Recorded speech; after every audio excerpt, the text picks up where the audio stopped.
downloaded the Buckeye Leafcast with your host, Andrew T. Evans, with special guest, Chris Stefanik. Here we go, ladies and gentlemen. That's right. It's another Buckeye Leafcast with your hosts. I am Andy Evans, and you know who is joining me for this somber session of the Buckeye Leafcast. The man, the myth, the legend, the intergalactic Buckeye fan himself, Mr. Chris Stefanik. Did I call it, or did I call it? I hate you. I called it, man. I hate you. I told you this was Iowa all over again. Oh, my Saw goodness. this one coming a mile away. Oh, my goodness. Now, here's the deal. Ohio State goes down in flames on the road, Chris, to another average Big Ten team by a bunch of points. Now, I will say this. You called 36-35. Yeah, I did. 36-35, a 1-point Boilermaker win. I called a 30-23 Ohio State win where the Buckeyes would get smacked in the mouth early, hold the Boilermakers off late, end up with the win. Instead, you did call a Boilermaker win nonetheless. Granted, not a 29-point win. 49-20 final score. Buckeyes get doused by the Boilermakers in West Lafayette, and Purdue still owns the distinction, Chris, of owning the best record against Ohio State in their home stadium over any other Big Ten team. Now, you did not watch this game as it was happening. You had some things going on Saturday night, but you watched the game later. As you're watching this game, how many times did you need to run to the bathroom to vomit in the toilet and just puke your brains out while watching this disgusting loss? Yeah, well, I don't get as riled up about football games as I used to, Andy, so I was not happy. I mean, I don't know that I would use the word disgusted, but I was certainly not happy about it for sure. I would have not liked anything more than to be wrong about them losing this game, but, you know, I saw it coming. You know, it's like the signs were there. They kept getting worse. Trap game. It was a total trap game. They're a team that's not as bad as, you know, you call them a mediocre Big Ten team. Maybe they are. Maybe they're not. I mean, we'll see at the end of the season how mediocre they might be. They could be contending for the West Division title, which they are in contention with right now. Yeah, I mean, they were 4-3 with their 3 losses being by a combined 8 points. I mean, they weren't really that far away from being an 8-0 top 10 team. Yeah, I mean, They're basically 3 plays away from being an 8-0 top 10 team. Yep. So that's, you know, I mean, now, you know, it's a big difference between getting it done and not getting it done. But you know what I mean? This was not like, you know, this is not like just losing to any old unranked team. Now, the problem is that, you know, I'm used to watching Ohio State teams get better as the year goes on, and they've been doing that since the Jim Tressel days. They're not doing this. Yeah, for this year, they've been getting worse. They've been getting worse as the year. I mean, the line specifically, the offensive line has gotten worse as the year has gone on. Yep. I mean, they can't get anything done in the running game. Did you know that in the previous 5 years, the number of games where Ohio State was held to less than 4 yards per carry was 6 games total over the last 5 years? This season, through 8 games, they have 5 games where they've been held under 4 yards per carry. I mean, think about that. You know, and then, so we're throwing the ball all over the place. Do we really need to run the ball? You know, well, here's the thing. You know, like, let's look at this game versus Purdue. They get in the red zone. Ohio State's 0-4 in the red zone. They kick 2 field goals. They get 6 points out of 4 trips to the end zone, right? To the red zone. Purdue, meanwhile, in their first 3 trips is 3-3.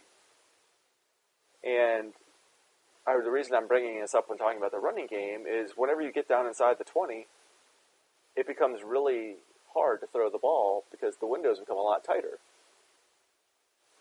The defense doesn't have nearly as much field to defend. And that's when you really need a little something else to throw. You need to be able to run it in there to keep the defense honest. And sure. Teams are, the book kind of now is just allow Ohio State to move it, bend but don't break, and be confident that you'll stop them whenever that you get in the red zone, because they've been terrible at it all year long. So, okay, you're bringing up something that I really wanted to talk about, and that was the red zone woes, specifically one play where it's a 4th and goal. Oh my God! You're on the KJ 2-yard line, and you try and throw a screen pass to KJ Hill. Now, hold on. Let's hold off on that for a second. But let's break it down right now, Chris. To your point, you're throwing out the stats. You're the stats guy, and that's why I love you. You're the stats god. We're going to talk about some stats, of course, throughout this podcast. But this is a specific play where I cannot believe what Ohio State did on a 4th and goal from the 2-yard line. Just absolutely disgusting. But nonetheless, Ohio State actually as a team, Chris, can you believe that they outgained Purdue 546 yards to 539? Time of possession in Ohio State's favor, 31 minutes and 17 seconds to Purdue's 28 minutes and 43 seconds. Ohio State, more first downs, 31 to 24. However, Purdue, less penalties than the Buckeyes. Ohio State, 10 for 86. Purdue, though, 7 penalties for 95 yards. So more penalties, less yards for Ohio State. Ohio State on 4th down was 2 for 3. Purdue, 2 for 2. 2 for 2. 2 for 2 on 4th down. And it should be noted that, yes, Dwayne Haskins, because of this football game, now goes down as the single game passing yards leader, passing attempts leader, completions leader in OSU history, surpassing J.T. Barrett, surpassing Art Schlichter, through 73 times, Chris. 73 times. Will this ever be replicated in Ohio State history, where an Ohio State quarterback has to throw the ball 73 times and score 20 points? 20 friggin' points off of 73 passes, 49 completions, 473 yards and 2 touchdowns, and those 2 touchdowns didn't come until the 4th quarter when it was pretty much decided, and Dwayne throws 1 interception, which ended up being the capper, the ninth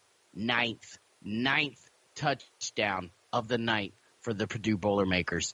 David Blau, 25 of 43, 378 yards, 3 touchdowns, 0 picks, and their halfback, DJ Knox, went 16 carries. 16 carries, 128 yards, 8 yards a carry, and 3 touchdowns.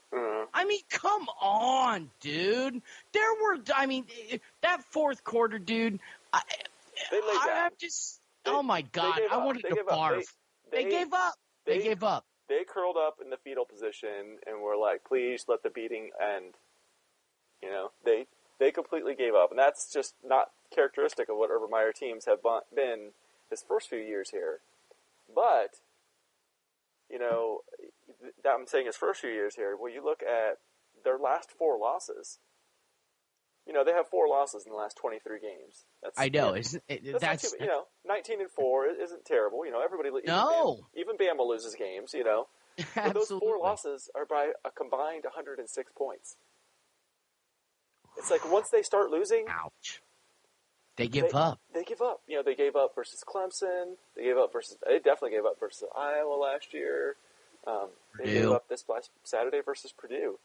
So that's kind of a shocking thing too. And you look at what's going on in this team, and there's just so many problems. So yeah, but you know what? Why is it they're giving up certain games, yet against the Penn State the last 2 years, they're not giving up, and they're battling back? Why is it that they'll give up against some teams and not others? I don't have an answer for you there, but it's this team. A lot of people have said Urban doesn't have the fire that he used to have.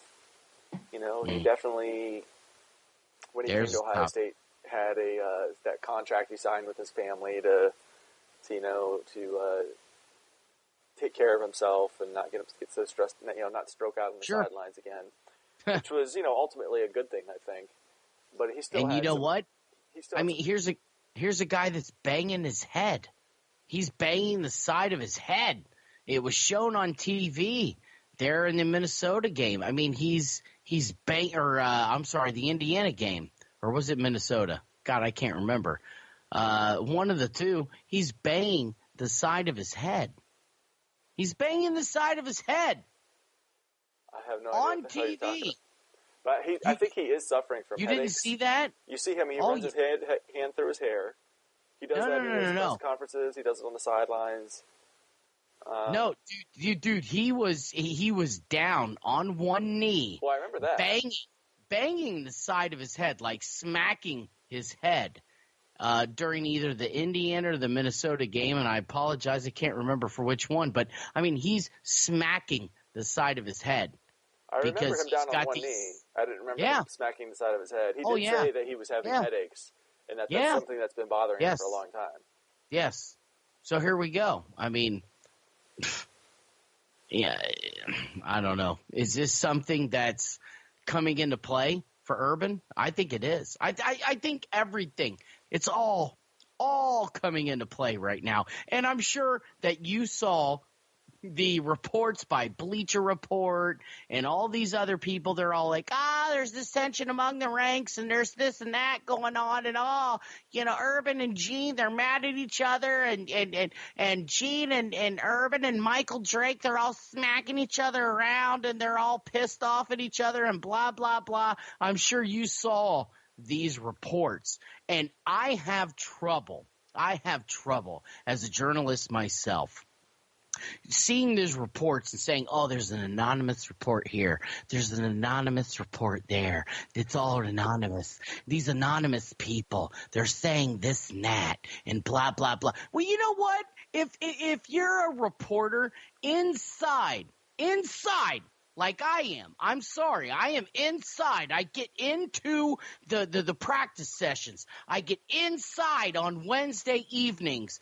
when Urban's up there talking and there are other reporters there. If you're not an inside reporter and you are sitting here talking about anonymous sources, who cares? Who cares who you're talking to? Say it. Say it. Come out and say it. Don't sit here and say anonymous reports, because as far as I'm concerned, if you're not on the inside and you're going to sit here and say that there's anonymous reports going on, then you're full of friggin' crap. You're full of friggin' crap, Chris. Sorry, I just had to get that out there. I noticed. I'm sorry, dude. Yeah, who knows? And it's so common these days that you don't even need a source. And that Patrick McMurphy was doing a lot of this crap too, not giving sources, but saying I've got an anonymous this and anonymous that, and it's unbelievable, really. And it's unfortunate, and you wonder how much of that has impacted this season. We kind of dismissed Urban not being there through training camp, and Ryan Day held the fort down, but something's been off about this team from the beginning. Oregon State scoring 30-some points, having 3 40-some yard plays on them. Something's not been right with this team. The Urban Meyer has always had a power spread team. This team can't run the ball. He's had some nastiness in his offensive line. These guys seemed pretty soft. I mean, the defense, this is like the worst back seven on Ohio State defense that I can remember. I mean, I'm sure they've had worse, but it's not been this ain't no silver bullets. It's not been in a long ain't time no silver bullets. since they've had a team that's been this bad in the back seven.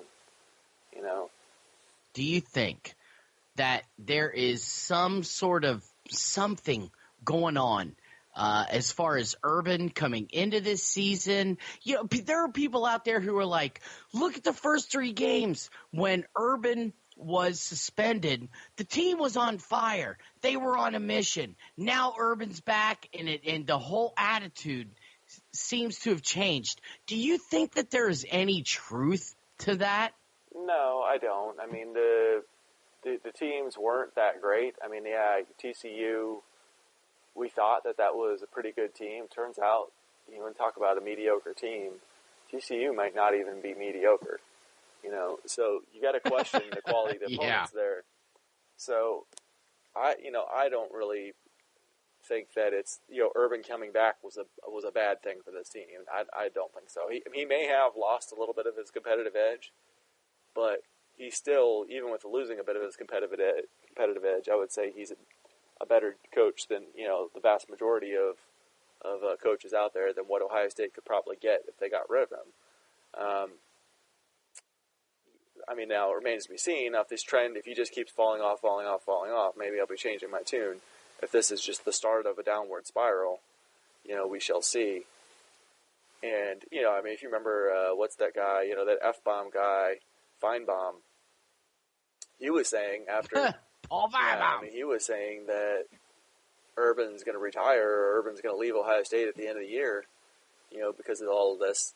And, at the time, we all just kind of dismissed him as being, a jackass, loudmouth, and an SEC loving guy. But now, I mean, now you almost have to start to question, like, maybe, does Urban really want to be there on the sidelines? Now, I'm not ready to, abandon hope, all ye who enter here kind of position.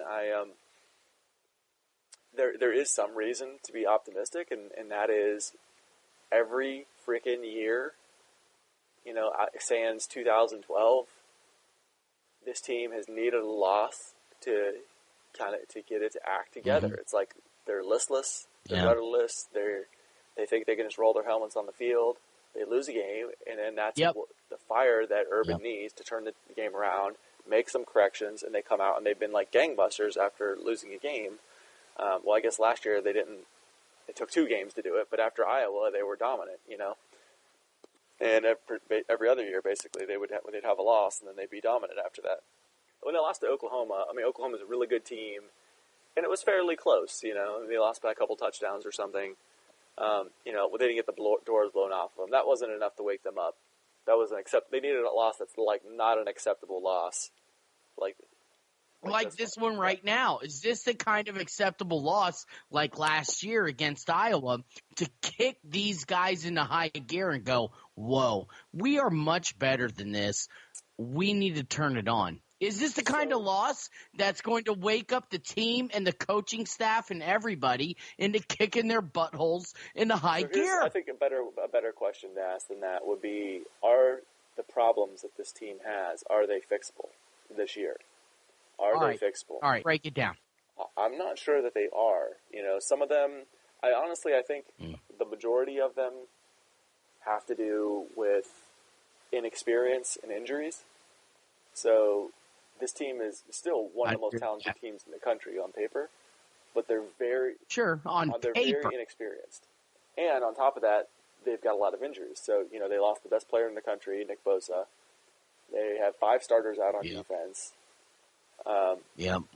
They, there's plenty of other injuries as well mixed in there. So I think a lot of the issues are injuries and experience, and the injuries you can't get healthy, so that could help. Although Nick Bosa's not coming back, he's such a amazing player that I really think he would make a significant difference if he was in there. But some of these issues, I don't know if they're going to do. Are they fixable? So let's talk about. We've been talking about the running game, which I think is mostly the offensive line. The offensive line is not getting any kind of push in the running game. They're decent at pass blocking. I wouldn't say they're like amazing at pass blocking, but they're at least decent at pass blocking. They're good enough at pass blocking. They're not good enough at run blocking, and that's it's not the running backs is why they can't run the game. I mean, it blows my friggin' mind that when they've got this good of a passing attack, they can't run the ball, because that would keep the opposing defenses from stacking the box, because they've got to worry about the pass. But yeah, they just suck at running the ball, at run blocking.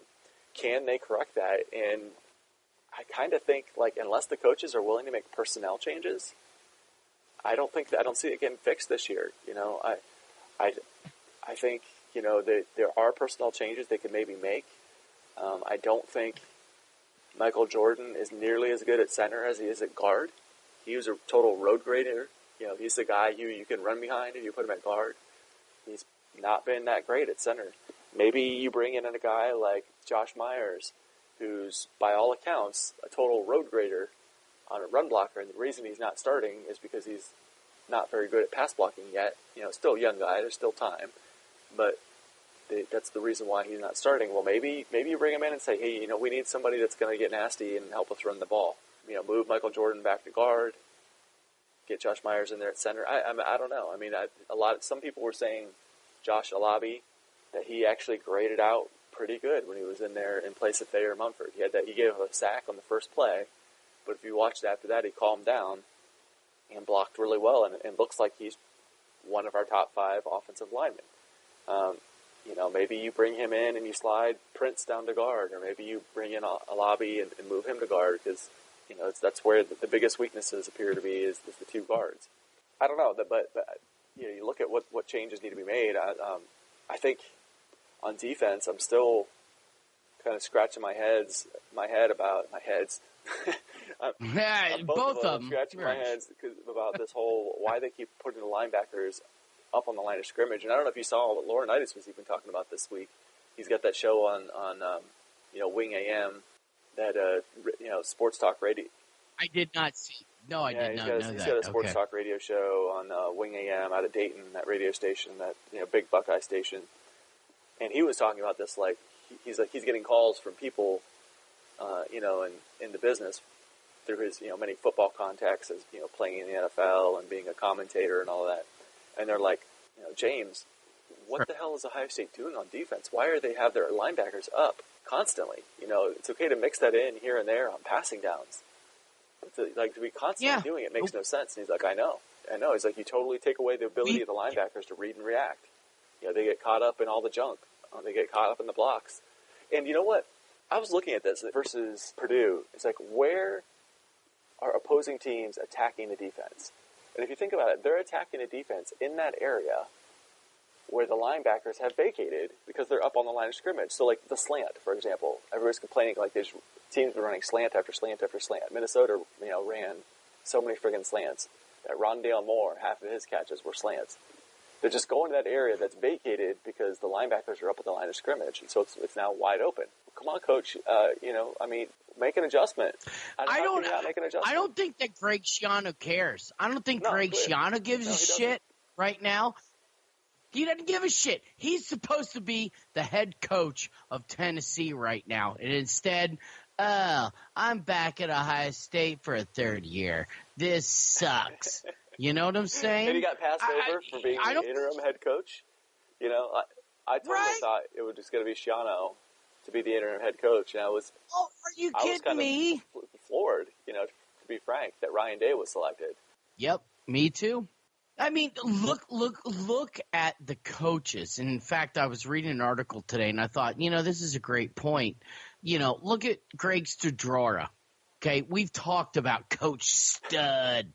And he's an Urban Meyer friend, okay? He's Urban Meyer's buddy. Urban's like, oh, yeah, come in and you can be my offensive line coach. Well, apparently Coach Greg Studrora is no Ed Warner. Now, is Ed Warner a Tom Herman, a Mensa certified genius? No. Ed Warner was not as good of an offensive coordinator as Tom Herman was. But you know what? Ed Warner was a hell of an offensive line coach. Now, to promote him to an offensive coordinator and then to try and detract him back into being an offensive line coach, I'm sure Ed Warner was like, nah, dude, screw you. You already put me up here. You're going to try and draw me back, and then I'm going to have to take orders from some other, stoolie. No, I'm not doing that.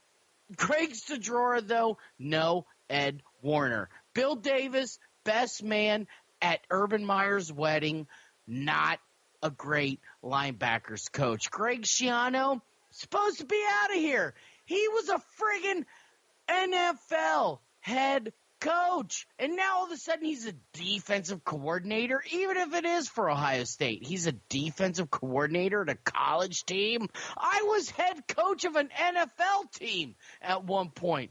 I'm Greg Schiano. Screw you. I was supposed to be a head coach at Tennessee, an SEC team this year, but yet their fan base was like, and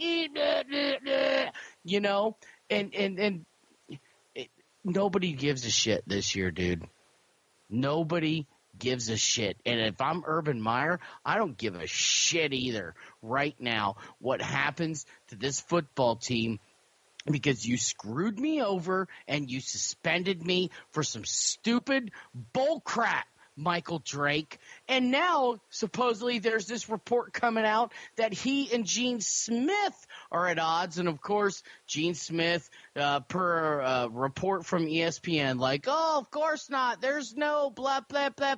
But you know what? Behind the scenes, I guarantee you right now, Chris, there's dissension among the ranks. Nobody gives a shit. And if I'm Urban Meyer, middle finger to you after this year is over. I'm finishing out, and I'm getting the hell out of here. Screw you. I don't care. I don't give a crap what this football team or this school looks like after this year is over. I'm finishing this year out, and I'm getting the hell out of here. That's my attitude if I'm Urban Meyer. If I was suspended without reason, as far as I'm concerned, I'm out of here, and I don't care. Yeah, I mean, I don't know. I don't know that I'm there yet. You may be right. That might be what he's thinking. I don't think there's enough evidence to make that kind of statement yet. So we'll see what happens from here. This is really the test. And we've been here before. There was Iowa last year. The sky is falling. Virginia Tech 2014. We were doing the Jim Mora, playoffs. Playoffs. And he turned it around. So can he do it again? Sure. We'll see. We'll find out. Something's got to change, though. I mean, I guess here's the thing: is like it's not like these were new problems. It's not like, wow, Purdue came out and really discovered something. It's like, no, Purdue just followed the blueprint that was laid out by all the other teams. Like here's the way to beat Ohio State.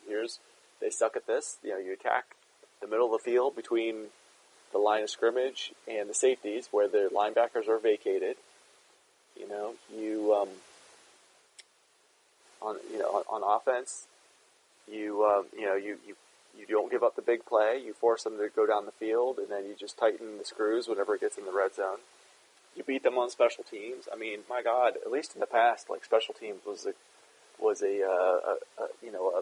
hallmark of an Urban Meyer teams. I mean, this is maybe the worst special teams game of the Urban Meyer era. I mean, let's run through this in a minute here. So first, they run into the punter twice. One of those was huge because they had him stopped. I thought both of those running into the punter calls were bullcrap. I'm sorry. Dudes were falling backwards into the punter, and both of them got called. Am I crazy? Did I see something different than everybody else did or that you did? I thought both of those calls were bull crap. Crazy. They were both penalties running into the punter. So okay. All right. All right. There's the fake field goal. Like a chip shot field goal, you're not blocking it because they don't have to line drive it. If it's like over 40 yards, yeah, they get a line. The ball's going to be a lower trajectory. You try to block it. Nobody should be trying to even block that. That's what you totally go like the field goal safety or whatever they call that. Whenever you just sit back and Sheffield should have stayed. If Sheffield stayed home, that was an easy tackle for a stop, and Ohio State gets the ball back without giving up a single point, let alone a field goal. Instead, Purdue picks up the first down and then scores a touchdown. So there was that. They missed the field goal. And then, oh my God, I mean, have you ever seen a kick return where the guy on a kick return is struggling to get it out of the end zone? Have you ever seen that? I've never seen that before. I'm like, oh my God, he almost got a safety on a kick return. How does this happen? I'm like, this is like the worst freaking special teams game I've ever seen in my friggin' life. I mean, if it weren't for Chrisman having a couple nice punts where he really pinned him back deep, there would have... great punts. The special teams would have been a just absolute disaster. But, I mean, those are like turnovers, I mean, they roughing the punter when you've got them stopped and they get the ball back and then go down and score. I mean, that's as good as a turnover. Not stopping the fake field goal. Too many mistakes. A lot of them in special teams. Not all of them in special teams. I mean, they had, the penalties. I think they were like 117th in the country or something in penalties. I mean, they're absolutely terrible at it, and that's coaching. They're undisciplined. They're undisciplined. You don't end up being like 117th in the country in penalties. I take that back. They're not 117th. They're 118th. So, and last year they were 114th. So looking at it here, so 2015 they were ranked 46th in the country. So, not phenomenal, but not bad. In 2016 they were 50th. This is out of 130 teams. So they're in the top half, 46 and 50. But the last 2 years, 114 last year, 118 this year. So they're not disciplined. Let me ask you something. Of all these recruiting classes that Urban Meyer has pulled in the last few years, maybe are these kids overrated? A Baron Browning and an Isaiah Pryor? The list goes on and on. I could call out a couple of different guys. Pete Werner, that have missed several tackles in several games that just look bad. Isaiah Pryor wrapped up, Chris, Rondale Moore on that 43-yard touchdown catch that he had. He had him wrapped up. And you're telling me as a 6'4", 220-pound safety, you could not wrap up a 5'9", 180-pound wide receiver? You couldn't wrap him up for the tackle, and he slips out and busts off that 43-yard touchdown catch? I mean, are some of these dudes that Urban pulls in that they're the number one outside linebacker in the country, the number one safety in the country? You find a gem, quote unquote, from Indianapolis, 3-star kid. Are these just complete misses as far as his staff and recruiting the kinds of athletes that need to come in here to Ohio State? Or is this just how it goes in recruiting? Sometimes you win, sometimes you lose. So I would say there's two components to this. One, there is in recruiting, you're not going to hit on every single kid. Nick Saban doesn't hit on every single kid. Very true. So that does happen. Yep, I agree. But the other thing is, and I said this earlier, is this team is really inexperienced. So Pete Werner, this is his first chance to start. Isaiah Pryor, this is his first chance to start. Baron Browning's first chance to start. I think Pete Werner could still be pretty good. He's shown flashes. He's just not been consistent. Isaiah Pryor has shown flashes. Isaiah Pryor is actually playing much better now than he was at the beginning of the year. He's showing that seasoning is improving his game. But he's still not consistent. That not wrapping up, not finishing off that Rondale Moore on that play it's not acceptable. You can't do that. And so, it's a combination of the inexperience, the injuries, like I said, injuries stacking with inexperience, and now you've got a backup in who's even less experienced than the guy that he's coming in for. And then, there are some misses. Like I kind of think that Baron Browning isn't a linebacker. He's a freak of a physical specimen, But like I was telling you, I think it was last week or the week prior, maybe he needs to do the Thaddeus Gibson and slide down to defensive end. Thaddeus Gibson came in here, freak of an athlete as a linebacker, and they moved him to defensive end, and there he was a terror. I think Baron Browning could be a terror at defensive end if you just put him, let him put a hand in the dirt and just say, see ball, get ball, go after the quarterback, and not have to think so much. Him back there trying to read and react and think, he does not look good. I mean, he is number one outside linebacker in the country, man. I mean, he does not look like an Ohio State caliber player back there. And that'll conclude part 1 of the Buckeye Leafcast. Be sure to join us for part 2, where Chris and I continue to break down the loss against Purdue.